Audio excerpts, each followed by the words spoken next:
Hello everyone, Assalamu alaikum. I am Sana Raba. Good evening. Live see handa kidi kuiramani do Sunday sidi hana sudum ai live ta kido bune do bunga sisi live to phung khara thamda yadra.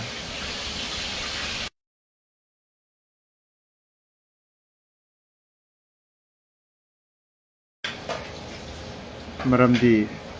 Hojiksi zat niko sauramdaba misi subsau saudana leiba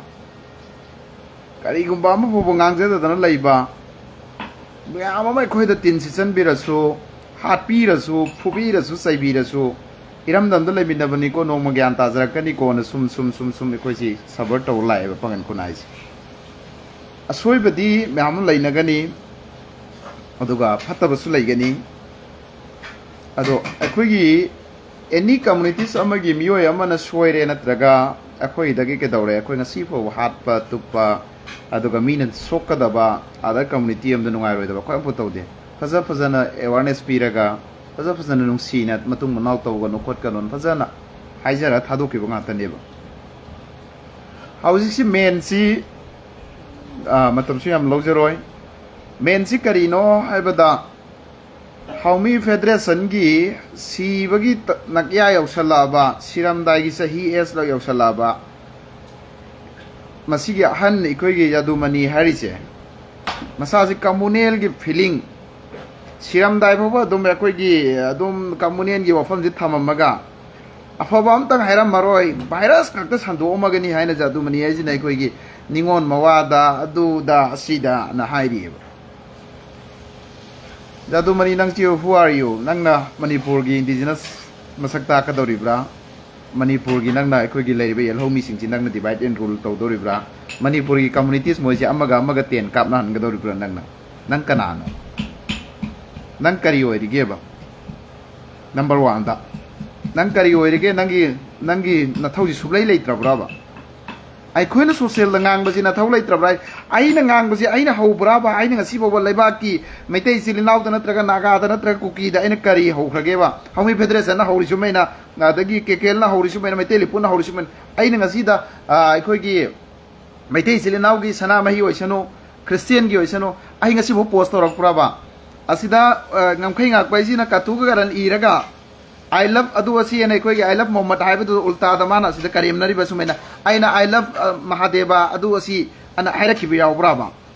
nadra sana mai da ina karim nari kibiya braba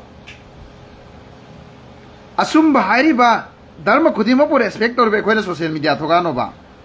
puran ba mayam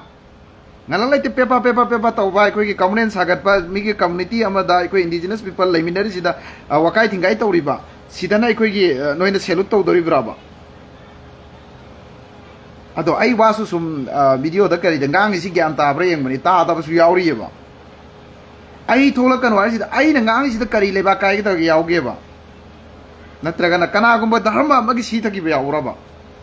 nang ya pa mani sana mai satkera Christian satkera Muslim satkera Hindu satkera masi ikoi le dise le ba si democracy le ne ba nang gi right to religion si fundamental right ta yauri ba samvidana pi ba right ta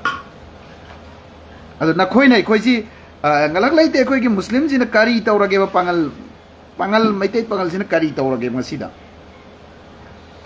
enni huran basu pangan dasu lai maitai dasu lai atopa da adar dasu lai gani ai koi gi dagi di azam bana I ta ta ba mu yaw de ba maitai silinaw de koi huran bala e phare me am yaw ri se thengna ba ai koi ngasi foda I ta na natraga hat khiba yaw bra ba ai khoi na khang isi seng nei Eramdam si uji lan thok pani si bai si di nong ma win khoi siradam ni siradam ne ba khoi ngasi khang isi kari gi Eramdam si uji kanglu pani gi lan thoi masida khoi na so boka makhoi ga manara di na khoi sabar taw live ne ba limit cross to bi gano Manipur se soidana kuki ga meitei ga thokri ba lan su maina thokani khangam ba na te thokai da ba to hai da ma thoro ki bi ai Sigi response kanana pugador mai da Haomee gumba sumasina last noi sallaga tagane ba Haomee Federation na koi gumba kekel gumba te lipun gumba se all indigenous in nakhoi planet nakhoi gi hidden agenda ji khanglapu matam da nakhoi pumba sallaga ta ga neba ai khoi ji ningon mawa da ai khoi gi ningon mawa du laitre khoi ningon macha ta re mo sina kari am kuma ga doriba ningon macha na ta ba maitai dagi pangalon sa lai sina kari mo ai ga dorbo nakhoi na sagai myam lairi maitai de pangalon myam lairi sina kari mo ai bi ga doriba government na intellectual mayama mana scholar mayama na yare haiduna gadget pass tawduna indigenous people ne na maming yaukraba sibo nakhoi Haomee Federation jina ikoi Manipur si nakhoi gi power da chalibra natraga India gi law si ikoi gi constituency na pi law si ka jinoi follow tawdra masi pha ba su ngamdra bra Manipur lengak ikoi lengak ti leitre Manipuri government gi ikoi gi leiba police department ama made higher authority jing da moi jing ji tap ta phara ga makoi ji ain gi ba kai pi bang nai da bi da mi ikheng ta na rakwa khan na rakwa chai na rakwa kuki ga maitai ga thoi simna tholok pa ngai ri bra ba amma mok loi kini amok na hai gani salai taret ki piran kai si ek salai leiba moi yung bane na re ek salai leiba makhoi gi oradi ek salai si 7 clan ana haira ga salai taret leiba moi gi aikoi si gi kun manga si salai taret lei aikoi ek salai lei na haira jung bi ro ba aikoi kariso do dai koi yela ro indigenous and happy do kari gino why amadi tangkhul si Siroi Lili Festival la salai taret ki piran jungu bada piran lautho na ikoi gi haina gi be yena gi ba laibra laitabra irecha singam ta hai roba Manipur da laiba irecha pungna mangam ta hai roba salai taret ki piran ji ikoi gi naga gi lamda jungbe yaroi haina tangkhul sing na junghan gibra ba ado amog jing ni yek salai le na tangkhul ap sale menam tawbai Haomee na matam du na kari gi ikoi Siroi Lili Festival ukhulda karigi koi gi tangkhul gi mafam da salai taret ki firan ek salai le ri tangkhul gi mafam da su jungba ya gadam traba ngala ki lila sanari si karigi no michang khara khomjal adrage koi gi adu asi tawsal laga michang khoma ga tawri si al si hairo raga na koi ji mayak seng na hairo mine koi patta batare ba si lanbra chumbram ta haibi yo mayam nam ta haibi yo ba lanbra chumbra si kamen da haibi ro mayam Siroi Lili Festival da salai taret ki piran junghan gibra junghan dabram ta hayo ba mayam kamenda adu hojingna muk ek salai pulle hai jale ba munna gyan ta na si koi na reisa matam du da Siroi Lili Festival da salai taret ki piran jungbe yaroi na lauthon ki ba baye loi da sengdok ba press ma pokthong lage halaga lale po hai ki ba salai taret ki firan haibase Manipur gi oina flag lei salai taret ki sikoi Manipur gi firan ne na leijei khoi salute tawe masi Eramdam gi firan ni adu phoboi khoi matam du da Eramdam gi flag chidi any Manipur mafam am da jungbe ya da bra haibagi koi question tawning ki ba adu bo tangai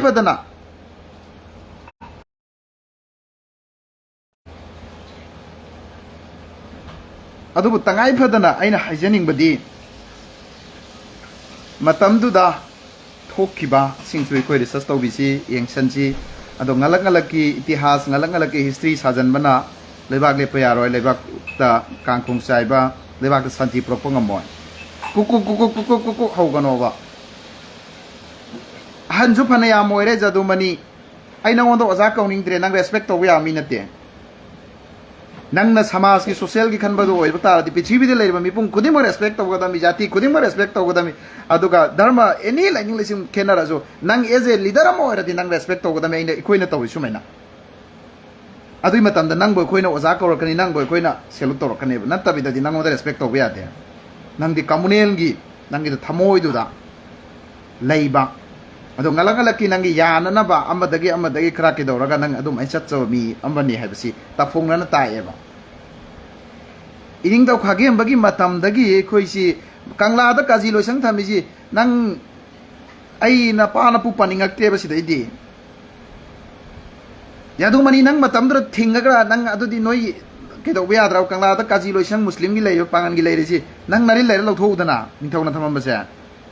ining daw lai siam ba sana jaw na su haire babung xm na su haire mla kya na su haire nang kari ori ge ba nang nai khoi gi indigenous ni natte na nang na ai daw ri sin nang kari authorized no kari authority no ba ma'am से पिट पिट नंग पामी कहीं मनपुर से कुकी मैतई लाथोई सुमेना लोन ऑल कम्युनिटी से फाइट तब सिविल वार ओंथोपद्रोब नंग पामी से तौगनो अहल लंबोरगा तौगनो सिरमदाई फौबा अखोगी करी तौरगा सी हाइबदुगी फिबम द तौबिरकनो इरमदम द लेरिसे अखोई जाति 35 लेबनी मसी नुसी चानन अदुम हिंगमिनसी अखोई नंग नंगी अपाम धर्म द चटपियो नंग नंगे अपाम धर्म दु रेस्पेक्ट तौबियो मीगी धर्म दुसु इकाई खुमनबो पियो नखोई से कोई खुमनबो लखे से हाइजगे हाउमी फेडरेशन से अखोई अथुबदा ऑल कम्युनिटीज न मखोई जी एक्शन लहौद्रगदी मणिपुर द थोखै दब थोदो क्या थोलक के याई बसे ngasi रियाजुद्दीन बोगी मेम एहाक न हैरम गे बसी मखोई जी हेक मोई के मचिन जी मेल हौद्रबा मखोई जी फाजनद्रबा लोगी ओइबदा मखोई न ngangai sing ji aseng ba mo bo yaute CM ai न डायरेक्ट नि मखोइना ngangiba tawripsingse मखोइगी आइडेन एजेंडा आमदा मखोइगी पांदम अमदा मखो मागी हुजिकसु अखोइगी मैतै लिपोन प्रमोट सिंगसिना हुजि वेलकम टू मुइबा हुजिक सार मुइबा सिबो सही सिरामदाई नग्या वरे ngallingai matamda amukta mai makun sangge haiba matamda sang hankhidre हुजिक नो वेलकम टू मुइबा काइना नते मिसंग खोमी ब्राबा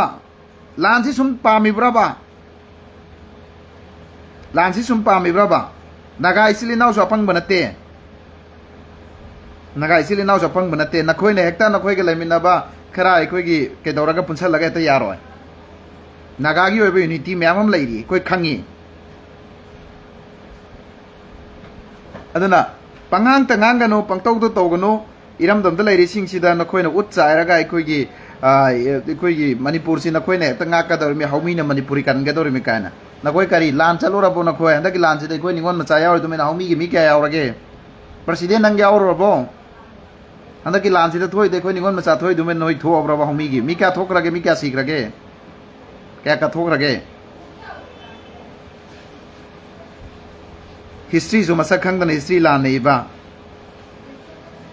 नते आइना हंगिबो क्वेश्चन से गुमोबा एक सलाई तंखुंजी एक सलाई दे यावे हरे करी एक सलाई याव सलाई तरे तसन बंदुना सलाई तरे के फिरान करी गिनोबा सिरोई लिली फेस्टिवल द करी गिनोबा युंगबे यारोइनी येन रइसी थी हाउमी फेडरेशन हम तब आंसर पीबी रोबा मणिपुर से नखोई ने मणिपुर से नय हाउमी ना कनगे दोरी मेने फजा फजा वो हाइदी इस मणिपुर से नखोई कंदोरीबा मणिपुर से नखोई ने कंदोरीबा या नोकनिंगे मोय हाउमी सी नांग थोरक पसिंजे मणिपुर की यूसीएम लेरी मणिपुर की अमुकोक लेरी मणिपुर की कोकोमी लेरी मणिपुर की फोक्स लेरी पांगन की दारगन अमुकोक लेरी अदगी यूएमपीसी लेरी एमएमडब्ल्यूओ लेरी अदगी अतोप अतोप ऑर्गेनाइजेशन पांगन की लेरी इवन इकोई जुमा नौरगा सु इकोई सु लेरी सुबा असो असो स्टेट लेवल द फाइट तौरिबा यूएन मसखंगबै अमुको अदगी अतोप अतोप सिंग UN the wangang of Yauriba. Sigi was Ameam no when Maripur Kandrava, Haomina no Kalaba. Amukona Lehoraba, UCM Lehoraba, Kokomina Lehoraba, Fox Lehoraba. Ask the government only first the Koraga Saliba. Invite Torah Salib, no known to Baton Torah Braneduda. Nesnengi doesn't know Korabra, Haomee Federation. Handak talk to Bagida Amuko, Adagi, Kana Kari Fox. अदगी करम करमनो अखोई यावर तुम नोई चलो रबा मुतंग कौरखरा ब्राबा अखोई minister Singh ने central minister नग नोई कौबीरा ब्राबा मणिपुर की गमखै गाइबा मणिपुर की इंटीग्रिटी अखोई गाइबा मणिपुर की आइडिया ऑफ मणिपुर सागतपदा मेन रोड लोर सि कना नोई सि अखोई लोई खंगेबा हाइबा ऑर्गेनाइजेशन यूएन मसक खंगबा अमुक ओगुंबा यूसीएम गुंबा अदगी कोकोमी गुंबा फोक्स गुंबा सिन लेहौरबा हाउमी ने कोई लेबांगा का दौरी मेबा मणिपुर से अमुको का से लेहौरे अदगी कोई की यूसीएम कोकोमी का से लेहौरे हाउमी हाउले पाक अनका थोंजनदना यहाँ अपना नुक्सीबगी टाइप ता नुक्सीनाबगी लेपुन की टाइप ता तौगनो nglang laki nang nangi power exercise taunaba nang nangi power nang nangi popularity oinaba torkano lebak sida atop atopna lairiba CSO singchumena layo CSO ibcd civil society organizer libcd samas ka ki khangadabni मियोइबसिंगी खनगदबनी जाति पुमनमक नुसिगदबनी असुंबा हाइबा ngamगदबनी मीबो हाननबा मीबो खननबा मीबो वार थोंगनबा मीबो यंगथिनबा मीगी धर्म बो सिंगथनबा अदुम organisation दि तौबिगनो मदु फत्ते सिरमदाइ बो हल्लारोय हाइबा हंद्राबा JaduMani Nahak हल्लारोय खंगी दुबो लोगे ओइबा नंग one day नंग एखोइना लांद्रगदि नंगी नथक्ता लोगे action सु लाखिनी pangangang pangtau to gano akhoi su samhor mi sak chare mi loi khangi mi universe da kari tawri si khangi mi christian lining chat mo ja america da chalo habi agadro mai tai da christian chat pe yauri pangal lining chat mo ji bangladesh da kai da chalo hai gadra ba pakistan chalo hai gadra ba india da lai sing che christian lining chat mo na america sa kronoi christian gi da da lai benen salam gidra ba lining di magi saning badala kani maitai da pangalon basulai pangana maitai on basulai christian na maitai on basulai christian da maitai na christian on basulai sidi magi apam bani right to religion is nang na apam religion chat pe ai ji india gi loni sinari lera gam ta chat na ba yaro ina nang press no lam taw mi na dolo udana india da khoi ga haumi khak na apam dharma chat ka nari lera thaw obam tan oi ro pa ro da wa thi ore nang alang laki khoi gi youth sing si ge sentiment adu ga icham cham jaraba innocent people mayam si ki thamoi sentiment thugaiba ikoju manipur ro pogai me manipur history chapcha na khangi khangba ya ba koju khangi manipur da karam ba thoki naga ga kuki kamai thoki adu da kana gi mateng pangi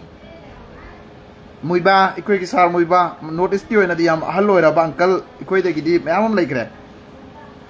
sanga ke haiba matam da sanghan gi de matam du da haujina welcome to muiba kai na haijalakpa adu misang khoma ta dro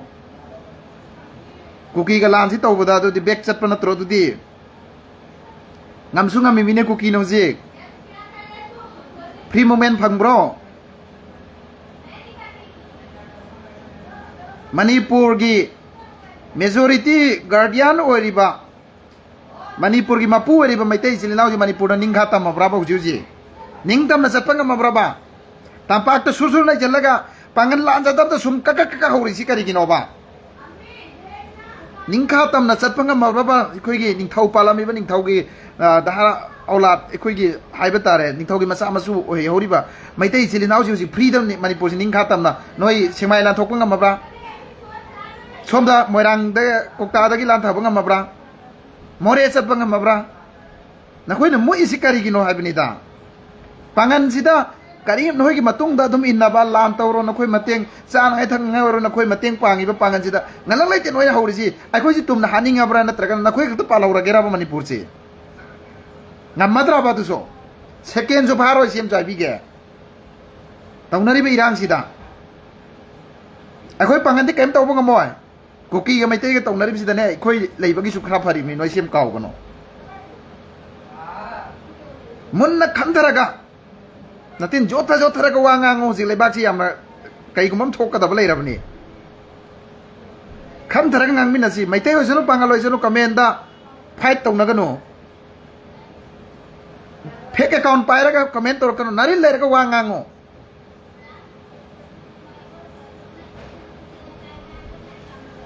aduga saitan gi aduga phattabagi virus ngata sandokpa nungsiba tambiramba si khoi pangan ga kaina ba yade tangkhul ga kaina ba yade naga ga kaina ba yade si kabui ga kaina ba yade ikoi si silinau ni lemin ram ni koi chawhat ba yade punna ba yade unity sagat pasi kari kai ge ba divide tabraga amaga khatna na ba sinatra di haumi na koi leitra braba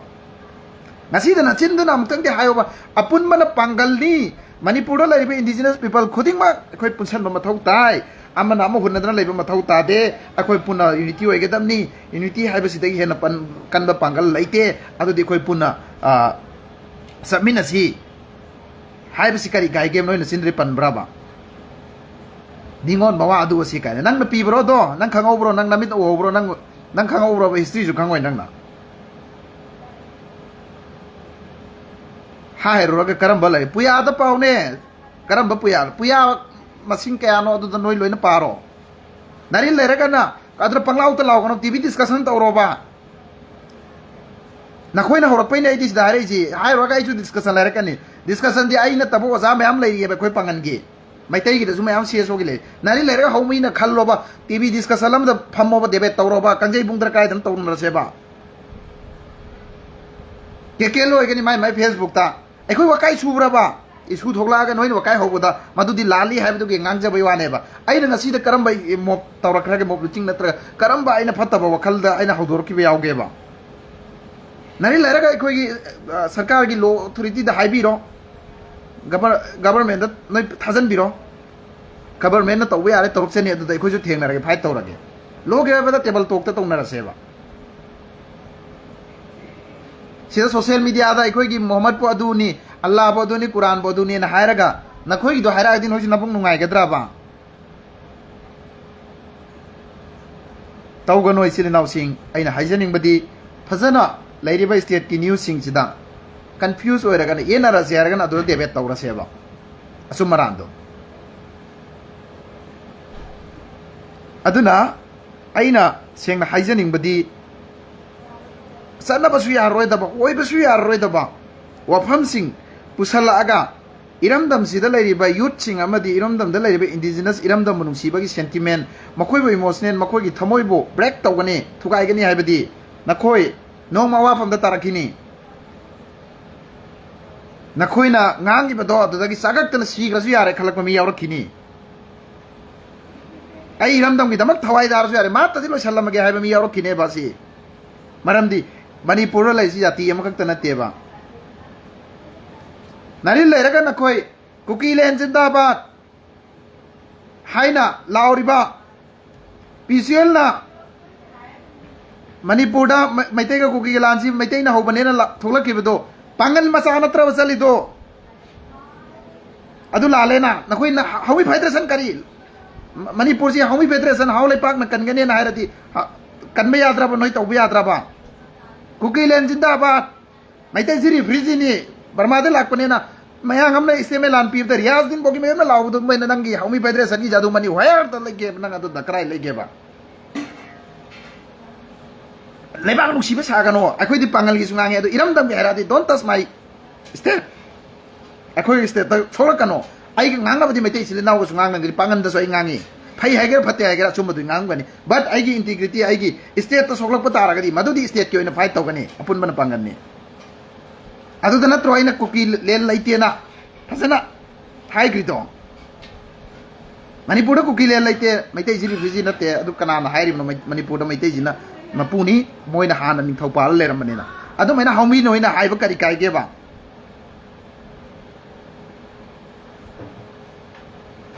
adugum badana mokhoi gi laita ba ngang ngai adum badana ngang bugam da ba pangal kari su tawjata ba husisu driver kaya no ai gi wakhal da disili naw sing ai khoi pangal sisu gyan tate mina dum torkini maram kari gi naye chaloi da mi khoi driver moi sin thale thokadam ni thamara ni khoi le thokadam ai khoi da sigi sing ji tawra di khoi tawbang moina lepkadam ni sara siminar so siminar tam ni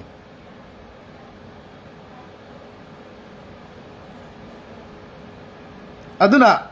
ai gi selfish ta organization to bigano ai gi leader ai gi popularity na sa do popularity oiba ngamdra state na sa gi wa am phuk tabi dram lena miam da kakak thingan oji amukong na hero amuko na hero UCM na hero kokomi na hero fox na hero lebang thak ni ta gani Haomee Federation no gi wa tha su taroi ko khangi but tawgatabu nungsiba lebak nungsiba saraga Manipur indigenous people se amaga hu ka amaga khanna na ba ngalabam na naga nungsiba ngalabam na kuki ge yanari ngai da kuki nungsiba yanaram tro kuki ga diji ICC kuki ngakta na tro officer mo si kuki ngakta na tro MLA tara oi re imen tro adu noi na refugee na ta ba kana na Manipur ki so pai ge refugee se kana na sangal ke kana na lebang ke kana na isem oi ge ato ba jati na kaya oi khage Manipur ke sem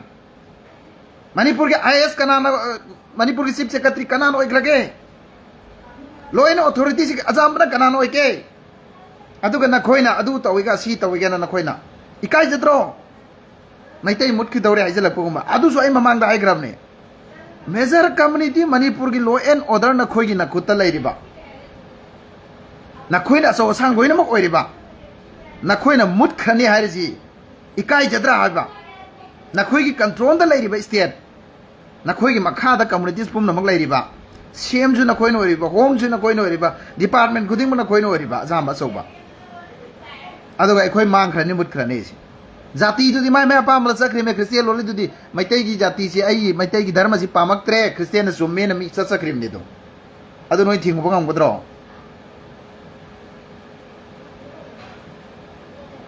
mayang da sagai bisalami koi pangalam na sagai bisalam ra pangal nupi piraga adu su mane bok na ni ne mane bok ka manaraga ni ne natte macha nupi kaido macha nupa sigre imau ngau gane na sagai bisalami noi gida jingthok jingthok ngau roi koi sagai bisalam da phari du adu su noi na nadro kidori do koi de yaw ra ba dum do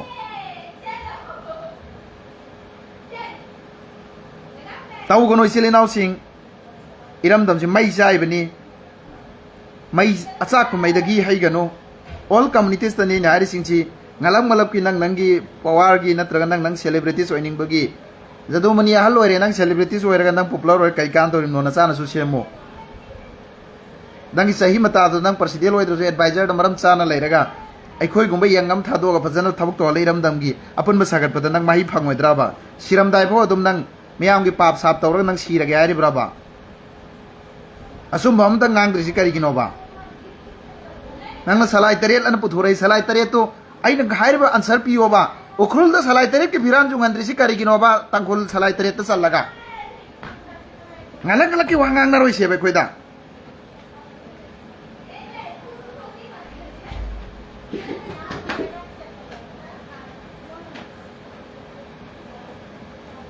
sidai khoi ga bas khan har sina kamaina no haido ji Haomee do kuki da support toba lupni moina haiba wabu waro time ado asisu sumambe yai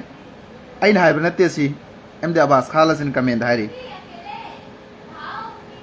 kuki da support sumsu sumamni moi kuki against the wam tangang di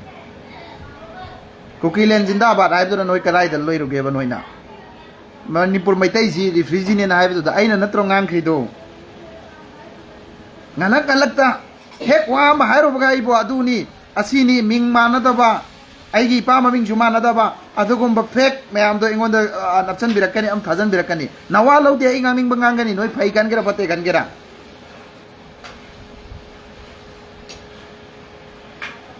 yamna uji laibak sida oirei si silnau sing khan thangai ma sangi aduga masige Haomee sidi khoi loge obada makhoi mathakte action tawdab subya yaroi makhoi ji switch tawgadani moi organization si natradi Manipur da makhoi gumba organization si lairagadi lan si mathang mathang tholakani haibase miyam da pijage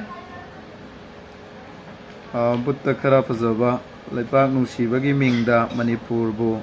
maset tana thugai pamba mi lai haidana kana debro aduna sengna ai live ta kai da wangang ba ko khot pa sei tong ning da bane du bo masi ngang da ba yadre na ni sin naw sing ta sengna nai khoi ngalap tang su ai soi ki ba yaw su thodong de soiram moi maram de ai soi bu su ngang gan de masi soi ro ai sa na khangi bani henjan ba yaw su thodong na si taw ta bo Eramdam da jati ama khakna control tawra ka chat kani haib di yara roi nungsiba miyeng yang biyo nungsiba ki dukan pham biyo ai mamang da swai kre nungsiba da pesa ting da bani akhoi nong siraga loire sidringai matam sida nungsina na hingminna ba nungsina na arai arai chaminna ba masidagi hena phabasi karamba dharma oi dorimo ba ngalak laite amadamok kuka tawraga migi dharma gi migi atopa community samada sentiment sok na ba pham hairaga harau jari ba nungai ba na khoisi law and order sisu Manipur gi mamit tange laitre lengak su laitabrena ampende ai khoi seng na maitai silinau sing da ngasi foba ai na maitai gi sentiment kai ga da ba pham ma thama ba ai hen torat piyo ba maitai yana pallaga ai na maitai silinau sigi sentiment kai na natraga maitai silinau sigi dharma da sok da ba maitai silinau sigi lining lai sonda ai na pallaga ngangam ba ai hen tor halo ba sisu noi ngam khoi ngak pai na ngang i si pangan kya gi sentiment karam bani ha parmo sing na ngang si pangan kya gi sentiment karam bani nomit ki pangal gi maram da i hau gani pangan gi maram da negative ama idradi yade ni iribasi kari tawra lay aduga ikoida ngang thorai masa ikoida ngang ikoida wangang kan social media thol kan oy oi kari oi ke ngani ngang social media facebook jibona goigi pataro social media ji noi patara ba asum ba haibne yaro aran ba koka koka thin badan noi free tha to ke ba nai lere moi du thingo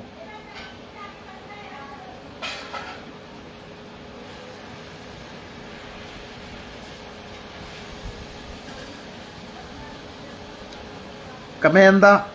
I sakti, I'm not handsome. I kangjay. Ado yang indra dia dum sapi ko. Ta ba hitra dine. Som le ta som tha do ko yara lok salo. Virus tu surakano. Block to salo ko account do. Yang ning de so ai adum comment to zulete. Namai du kai dra ba. Ai ki post yang ning de so follow so eta to jalam gada ba. Comment su to gada ba. Ai Facebook si sum yang ning de harga 25k yok sale ba. Ai di reels number sunate ato pa thagat pa sunate. Me amna nuksi be na trosi. Yang ning de har follower jam khalai sina noi kari kino ba.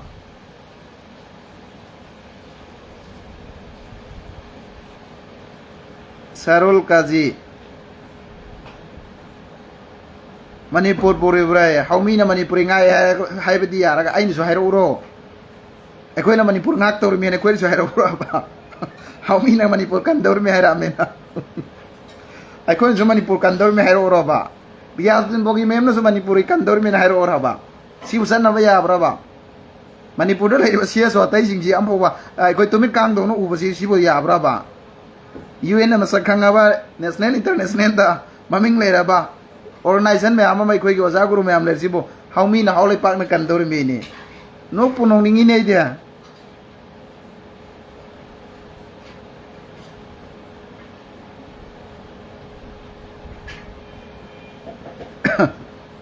o ai si faltu ni sarul kaji adu faltu wer dinang gyan ta banang out to khro chakro engbira noi gi da namai du kai dro ma'am पीरे यांगो नंग comment यांगो ma'am से negative अमत पीब्रेंगो अना हाय लालदी negative न पाइरने जो थोला रोय काइदना नंगुम वायरस इकोई एरोम चोकरा गुंबा एरोम अमा बगुंबा म यावराइना हेता तोकद्रो पंगतौ तौगनो पंगांगांगनो सिलिनाउ सिंग अदुगा मणिपुर द कनाना नुसीबनो हाइबसी अदु मैतै दुना मुका मैतै सिलिनाउ 33 सुब मणिपुर मा पुदुना इंडी कोई इंडिजिनस पीपल की पिलर जुंगबदा 33 सुब मैतै न लैग्रेने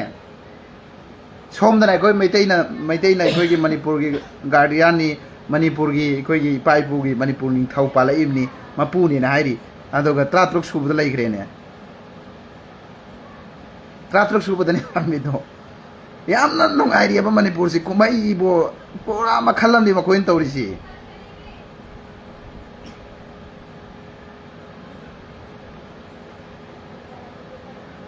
अदुगा हिस्ट्री खंगदबिदा पंगांगांगनो मणिपुर की पंगल सी सनमिनबा यारे सफी लंपी समिना सीजे ओजा सीएसओ की यामना रेस्पेक्ट लेरबा ओजा नंदो ना हाइबनी अमुको की प्रेसिडेंट सफी लंपी सनमिनबा यारे रो थुम तमिनबा यारे अदु हाइदना पंगल सी कोई की इंडिजिनस ओहलमी पंगल से मणिपुर सगै पीरे थममी बनी ज्ञान ताराबा सी लाइव सिबे यंग बीर बिचली नाउ सिंग ज्ञान ताबिरो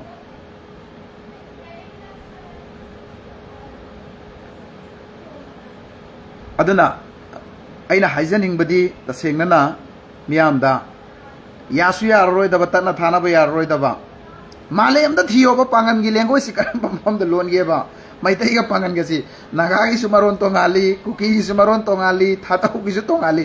अदो पांगन हाइरिबा जाति सिग मैतै सिगसी मणिपुरी प्योर लोन पांगन गा मैतैगा अनी सी सिना तब करम लैगेबा अदो द मैतै चिलिनाउगी कोइगी हाइब्रिड खराना हाइब्रिड नेबा मकोजी कोई मैतै असेंग बनते मैतै असेंग बन पांगन थीना अम फोंगांगोय प्रॉमिस से यरमगे मैतै असेंग बा मैतै की लाइनिंग असेंग बचतपा इपाई पुना थंबीरंबा सना कांगलोन सित चतपा याबा मिसिंग पांगन से हाइथी बंगांगोयबा हाइब्रिड सिंग आरएसएस की हाइब्रिड इकोई की कराय कराय देनो हाइब्रिड काबा मयांगा मिक्सचर तौबा हिंदू सोयगुम तो मैतै सोयगुम तो सिगे हाइब्रिड सिंग जिनानेबा अखोइदा कक्षा भी सारे से मैते असेंग बराम पो कोई पंगन हाइथी ना गांगदे Nanjoy Kogi Bazar Meaida Angauba Wakan Sainaraba Angau sorry. Sainaraba poor Pamagoti and the Picture to maintain till now hero amna. Adomate sing maneva. Pangan book, I don't know that my taste same when I go. I think an angweva. In the Lysiamba Sanaza Obana, CG for my tape, Pangan boy going angweva. It's the same when my tape with never. Ningtauna, equating Ningtauna, equating Ningtauna. Pangan boy Tibang angweva. Nakoi Gumba, Matomaram Sada, but Tar class Nangangba. Hybrid mixer Matomaram Gangdaba, Napado Mayang La. Adagi Karambano Kangdaba, Tugumba Nakoine Goida, Sida Equide awareness Adagi, Equipangan Sadunia seen in Hibia Bro.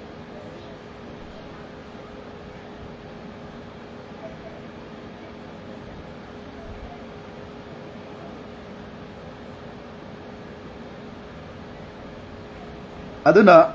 Miam Dina Tamzaning Badi, Equigi, the Makoising Sea, Quigi, Yamasu, Nangaroisi, Makoisi, Quigi. ꯑꯩꯈꯣꯏꯅ ꯋꯥ ꯌꯥꯝ ꯉꯥꯡꯉꯛꯄꯁꯤ ꯄꯥꯝꯃꯦ ꯑꯗꯨ ꯃꯤꯌꯥꯝꯒꯤ ꯃꯤꯍꯨꯠ ꯁꯤꯜꯂꯒ ꯑꯩꯅ ꯉꯁꯤ ꯊꯝꯖꯔꯝꯃꯤꯕꯁꯤ ꯅꯈꯣꯏꯗ ꯁꯦꯡꯅ ꯅꯨꯡꯁꯤꯗꯅ ꯑꯃꯗꯤ ꯏꯔꯝꯗꯝꯁꯤ ꯀꯥꯏꯍꯟꯅꯤꯡꯗꯕꯒꯤ ꯊꯝꯖꯔꯛꯄꯅꯤ ꯑꯗꯨꯅ ꯏꯆꯤꯜ-ꯏꯅꯥꯎꯁꯤꯡꯅ ꯌꯥꯔꯤꯕ ꯃꯈꯣꯏꯁꯤꯒ ꯌꯥꯝꯁꯨ ꯂꯪꯅꯔꯨꯔꯅꯨ ꯃꯔꯝꯗꯤ ꯃꯈꯣꯏꯁꯤ ꯄꯪꯇꯧ ꯇꯧꯕ ꯑꯗꯩ ꯑꯁꯣꯏꯕ ꯊꯤꯔꯤꯕꯅꯤ ꯑꯗꯨꯒ ꯈꯪꯗꯕꯤꯗꯁꯨ ꯑꯩꯈꯣꯏ ꯋꯥ ꯉꯥꯡꯉꯣꯏꯁꯤ ꯈꯪꯗꯕꯤꯗ ꯑꯗꯨꯗꯒꯤ ꯍꯩꯇꯕꯤꯗꯁꯨ ꯋꯥ ꯄꯉꯥꯡ ꯉꯥꯡꯉꯣꯏꯁꯤ ꯑꯁꯣꯏꯕ ꯐꯥꯕꯒꯤ ꯃꯇꯝꯅꯤ ꯍꯧꯖꯤꯛ aduna history thiba mathau tai history khangja lai khak tambani yaroi manipur history nei no manipur gi ningthau karam bana kadai di kadai pho pan ki pangan karam maina lakki pangan kamaina leminaraki kaji loisang manipur gi ikoi gi amata ngai raba ikoi gi communities gi pangan gi oina kaji loisang kari gi thammibno sugumba historical oiba adagi kedoba singsi sagai kya lai pangan ga mitai ga phangba yek salai yaudaba sagai kya lai mitai dasu sugumba mayam singse koi section na yengaga thiraga aduga sugumba machum chaba hybrid sing koi JaduMani ga hybrid oiramgani masi asengba natte mite makoi gumba sugumba koi kekel gi lairiba ngakhai ngakpuga hairiba mai adagi promote singumba hairiba sugumba singsi koi akoi jingsi para chapchan chan piraga public platform dagi makoi je muthat kadamni natraga di manipur da soba irang am tholokibi yai masi haraga ilo sanjarage thank you everyone Mayam yang video pum na bang asi live si kraso ai asengba aini Eramdam gi khangjaba singdo aini share tawjabani soikibalan ki be hausunga pigani amadi live asibo share aduki matik yam tawbiyo mayam da kana gane na khalli masi gi live si akoi junga ngai ibasingse semjal la si kolom ira ngang banate manipur gi ti hasik oiba manipur nungsi banena manipur gi matam karamba da kari thoki adugi matamda professor amno maina karamaina kapki adui matamda karam mi kya siki suma mayam je koi angang oringe dagi siki social media ji yawne ne khoida sep layeba aduga maitei ichilinaw sing chida ai maitei marakta jamba le kunu pane ba ai maitei gi chana bi sap chana khange maitei gi thaglo lai khange ba minung si sai khange ba adu sida maitei ai nga sai kra sengba maitei singna di pangan buta thiroi sengda ba hybrid singna mayangi mixture Mathomorong Kangdaba Singna, Aikogi Panganda, attack Tauganeva. Madame de Mogi Tabuxia do not dilataba. Adoga Imalay Bakin in Subsana CS or Magili Daramo or Tolaba, XYZ, Madusu, Aikogi, Panganda Itinangweva. Masai and Higre UN Masakamba Muko, Kokomis, other UCM, Fox, Equipang and Gissing do Natang Visiba. Sising Sina Kogi Pangan gi Mayokta Pangan Haitiba Ampong Nangway have say I get up Saba Ling the bit Tazaba Layaba Makoji respect to Tawe Bequina I show my Tamzage Duga Ma'am the give Tans Friday Visanjarage joint toning isi kanano Rafizuddin Samir Khan Rafizuddin Nahak local lagi mategama Kai Taming on Tamo the ideal tuna Sambir or Rafizuddin Takari wapam thamningi no thank you ngasi kamel si yamna positive ngata uzai tagatsari support to biba pumna mag amadi asum babo asum bani haiba ngamiba iraicha sing pumna koi tagatsari Rafizuddin kai wapam thamningi yam tetak na thambiyo miyamda na ki yam du som nungai yam nungai bro na ngasi gi ngangi ba makai sing je yam nungai ado Kaya ni hiro su kangsan usan na ta toura laira ba pot ni na kari hiro ni. Ai ngang do ran be yaw bro ina. Aran ma kem yaude yam chumme. Aduga amasu lai Samir Khan. Mahasi karamba kari no di khangre ko Samir Khan na su join taw khabani.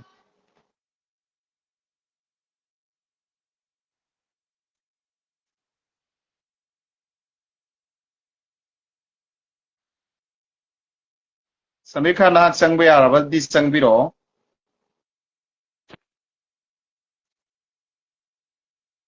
Aidi live su kuidre su yengo ba aidi takaru ne pese. An takaba la kan live yeng mane. Bro gi le me. Ai kui da Aigumba ba nangna bro de fazaba miyam da suggest pinning ba karigumba adagi ai nga sai ngang gri da point oi ba adagi naha lotion ba kari fazaba wahi yauge dus miyam da share to ai ngang idu da kari pointed oi basing do kra lokalaga hai biu tambiu pointed ti loina oire bro na ngangi singdo. Atai atopa point yau da ba polam ba yaudre. ai se social media da thono hai ri ne Ah, mawa laudeda angao phai mohoi hairaga yabrada.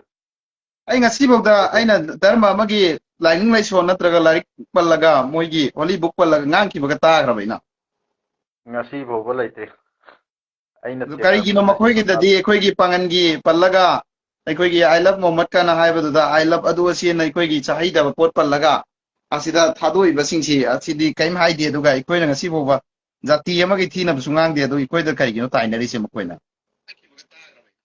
Ah, angao. Mi se tuminna laiba mi se. Linje koi mamai da chiaga mamai da nelo bada koi hangatla chiga pura onthal laga. Adumaina chiga pa ngairi ne. Adu chiga pa kanna gyan ta doi mi dar. Raja Mohammed su yauro male Raja Mohammed thamo kari thamingi walaikum salam India wari jisum numai hilawa to changu punikeno. Aro I so ai oi kari ai do no. Miyam ai ngangi dubo soibe yaw bro nakhoi meyam nungai tabe yaw bro numai to ya already ai changa roi da me. Numai to ne do ai atopa jati da jo keno kare ma ai jaro ai koi pangan ma sa da hai ge wai sentence amani gatang hai jage ai koi mak huli iba keno sida ai koi na thawai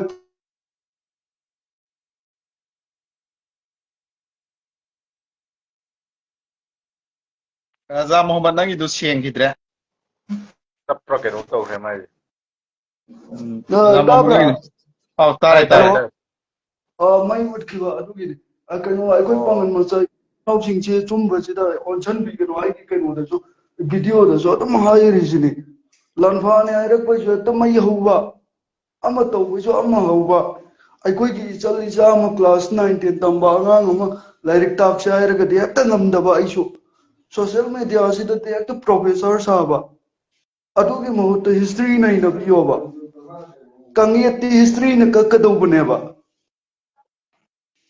ngasai na adugi do hai khrabni Raja Mohammed maramdi ai nai kre be loire adu loire na te hujik history thina ba matam mathau tare kangi ibai history ko na karam maina kakadau horaki pangal kamaina leraki kaji loisang kangla da kari gi piramni sagai kari gi piramni pangan ga safi lambi samina ba yare na koi gi ningthauna koi da loina ro tung khangal lamni si kari gi no sige mayam singse ngai mamang da hai khrabni Rafizudin bai ko ju taram gani ngai sa hai khrabni Tai tai tai tai. ꯑꯗꯨꯒ Tai ꯑꯩ tai tai. ꯁꯤꯁꯦ ꯍꯥꯏꯖꯔꯒ ꯂꯣꯏꯁꯤꯟꯖꯔꯒꯦꯕ ꯃꯩꯁꯨ ꯃꯨꯠꯈ꯭ꯔꯦ ꯁꯛ ꯎꯔꯗꯤ ꯌꯥꯝ ꯅꯨꯡꯉꯥꯏꯒꯗꯕꯅꯤ Number ꯑꯩꯁꯨ one da ꯂꯦꯞꯄ ꯅꯨꯡꯉꯥꯏ ai Raja Bhai da maga ai ge number one da khangdana khangba saruno ꯑꯗꯨꯅꯦꯕ akhangba Mani ka mani. hayo akhangba ka Mani mani yelo mani. asumba ka hayo Allah lairi ꯑꯗꯨꯅꯦ sor lairi aina ꯑꯗꯨꯅꯦ haige ꯑꯩꯅ da bomba Asumada kana ma asumba kini da hai leto. kana gumba mu ki be ade Sirf ala na tana ꯂꯥꯟꯐꯥꯁꯤ tai kana gumba ma kini ate. masine aina thamjari badi ꯂꯥꯟꯐꯥꯅꯦ ꯍꯥꯏꯕꯁꯦ Asumada chumi. ꯃꯅꯤꯄꯨꯔꯗ ꯂꯩꯔꯤꯕ ꯃꯩꯇꯩ ꯏꯆꯤꯟ ꯏꯅꯥꯎꯁꯤꯡꯁꯨ ꯂꯥꯟꯐꯥꯅꯦꯕ ꯈꯨꯗꯝ ꯄꯤꯒꯦꯕ September 1949ꯗ Budhachandra ꯃꯍꯥꯔꯥꯖꯁꯦ ꯅꯣꯡꯃꯩ ꯆꯤꯡꯗꯣꯟꯗ ꯅꯠꯇ꯭ꯔꯣ ꯀꯩꯅꯣ mane agreement sign ꯇꯧꯍꯟꯈ꯭ꯔꯤꯗꯣ Mane. Moi the kingdom mama chalai riba king mani nampu da agreement to kan grip neba. Mane. Adu aikoi di kare lanmi khara khatte no to baywane ba. Adu su isa ki kingdom mama ki natte ba. Mayam munna ta san biyo base. Ti aira adi aikoi su hiding ne eba. Makoi di kingdom mama rule to riba ningthau. Aikoi ki na sifai. Aduna aina hijinin base yamna eneningai dakar oide social media asida makoi ki comment ta hanganu like ta hanganu makoi ki view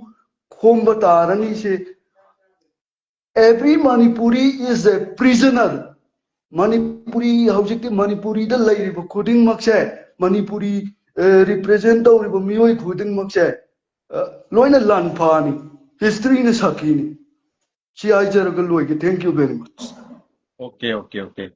I would the Manipur lady was saying, say, Matam doing his seat, a labor to near sea, quite a lamb of one of my sea. Aduna, Quay Chilino sing a topa, I hazening, but the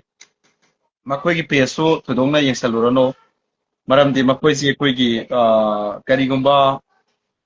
I didn't in the Aron by Zenda, Mada Quigi Makwesi popularity, Tani, brother Tragana, a Quigi Carigumba, you want almost Hagalaga. Cookie support away crams or Hariko Makwesi Homisha.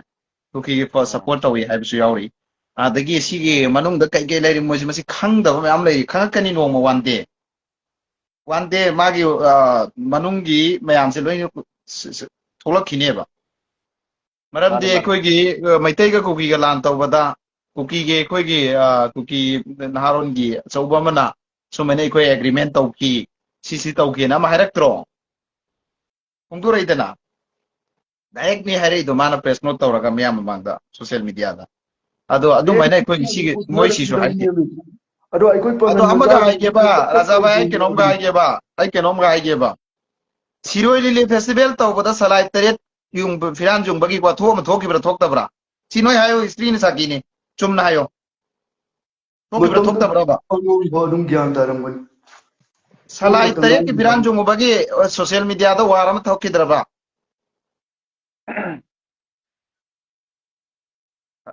Kawro in Asia. Taye. Talk about the brava. Togri dubo. Ado Tokradi. Matam to Dana. Okrunda salai teret Biral yung bayaro housing na. Yek salai puler, yek salai labor mafam to the salai teret Biran Karigi yung drimoba. Karigi look to him nova. How easy question the Joma never. Makoda and Hanibo questions, I'm once a people moeva. Yes, Manipurnum Siradi, Manipurnum Siradi, Makoina Karihaba, Cookie lens in Daba, Cookie Siri Frizinena, Sida Persidelam Nahaba Matamda, Rial in Bogi Mayumnataba Makoina, Moy de Haomee Toloki Brava. Nate, Manipura Cookie Late, Manipura Manipurni, Manipur Lane, I give you a trava. See history na, the bank we have a Sagineva. Makoy Karito like Yabatuda.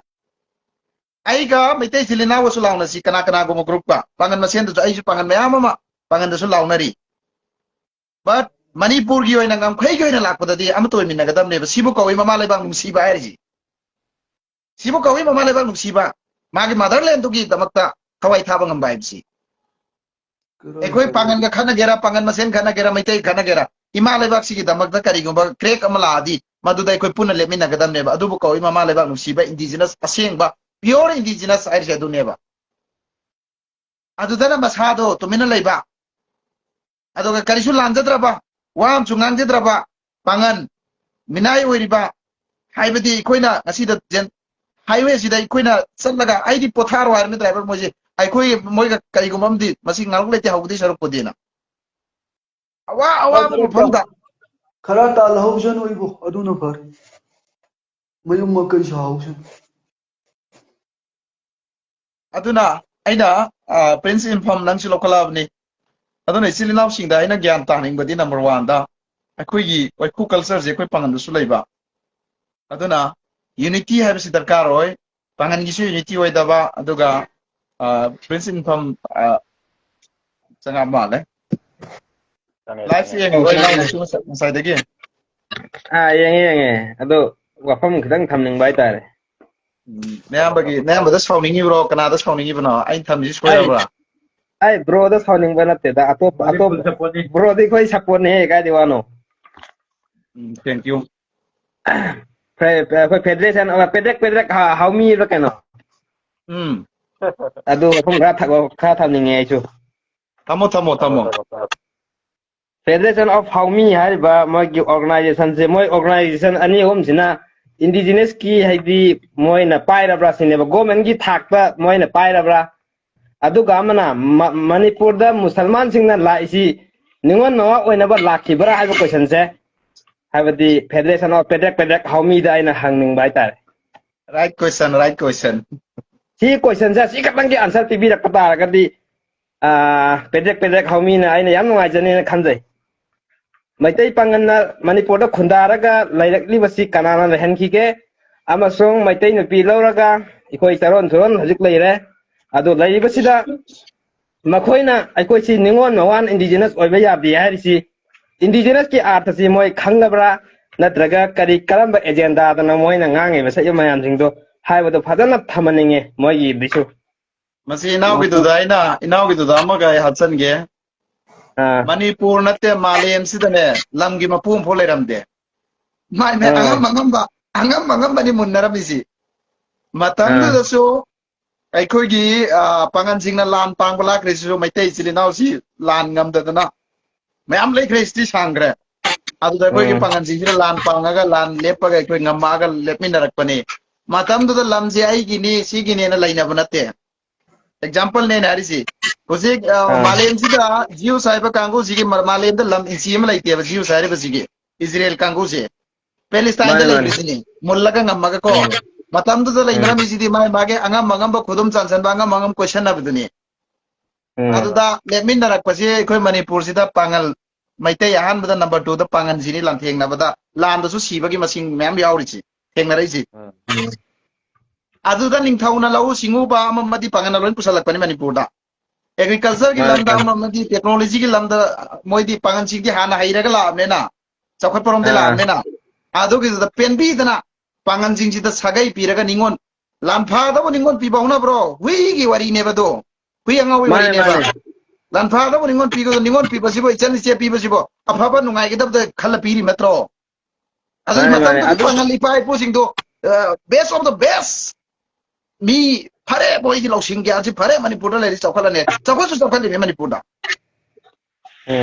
adu da pen bandara ni thawna sagai pi dana kaji loisang ai khoi ki court tongan na kaji loisang si court kumane pangan gi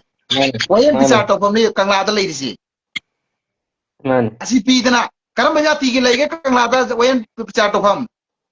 ai khoi pangan ga mai taiga chumro lan roi na se chume yam chumo homne